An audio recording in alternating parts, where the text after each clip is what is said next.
നമ്മൾ എന്തുകൊണ്ട് spotting machine ഉപയോഗിക്കുന്നു? ഇപ്പൊ നിങ്ങൾ ഈ ഒരു ഇങ്കിന് നിങ്ങൾ ഒരു വെറും ഒരു പ്രതലത്തിനാണ് ഉപയോഗിക്കണമെങ്കിൽ, ഇപ്പൊ നിങ്ങൾ എന്താണ് പറയുന്നത്, സ്റ്റെയിൻ റിമൂവ് ചെയ്യാനായിട്ട് ഒരു മാർബിളിലോ ടൈലിലോ ഒക്കെ ഇട്ട് ഉറയ്ക്കുന്നവർ കണ്ടില്ലേ?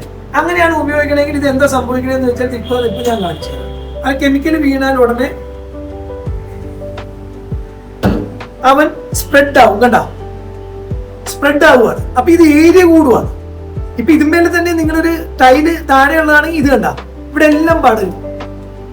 അപ്പൊ എല്ലാവരും ചെയ്യുന്ന സ്റ്റെയിൻ റിമൂവിങ്ങിന്റെ ഏറ്റവും വലിയ പ്രോബ്ലം എന്താണ്? അവര് ഒരു നോർമൽ ഇതിലിട്ട് ഇതുപോലെ കെമിക്കൽ ഡിസോൾവ് ആവുന്നതിലൂടെ ഇത് സ്പ്രെഡായി അത് മൊത്തം കുളവുന്നത് ചെയ്യുന്നത്. അപ്പൊ അതിനെയല്ല നമ്മൾ സ്പോട്ട് റിമൂവർ എന്ന് പറയുന്നത്. സ്പോട്ട് എന്ന് പറഞ്ഞാൽ എവിടെ സ്പോട്ട് ഉണ്ട് ആ സ്പോട്ടിന് അവിടെ നിന്ന് തന്നെ റിമൂവ് ചെയ്തതാണ്. അതല്ലെങ്കിൽ ഇത് സ്പ്രെഡ് ആവും. സ്പ്രെഡ് ആവുമ്പോൾ അത്രയും കൂടി പണി എടുക്കണുണ്ടാവും. അപ്പൊ ഇതെന്തുകൊണ്ട് ഇത് സ്പ്രെഡ് ആയതിന്റെ കാര്യം, ഞാൻ ഇതിനെ അപ്ലൈ ചെയ്തപ്പോൾ ഇത് ഓപ്പൺ ഏരിയ ആണ്, അതുകൊണ്ട് സ്പ്രെഡ് ആയി. രണ്ട്, ഒരു സാധനം സ്പ്രെഡ് ആവുമ്പോൾ നമ്മൾ സ്പോട്ടിലാണ് ആദ്യമേ കെമിക്കൽ അപ്ലൈ ചെയ്തെങ്കിൽ എന്ത് സംഭവിക്കും? അത് സ്പ്രെഡ് ആവും. നേരെ മറിച്ച് ഒരു കെമിക്കലിന് അപ്ലൈ ചെയ്യുന്നത് ഔട്ടർ സൈഡിൽ നിന്ന് സെന്ററിലേക്ക് വേണം അപ്ലൈ ചെയ്യാൻ.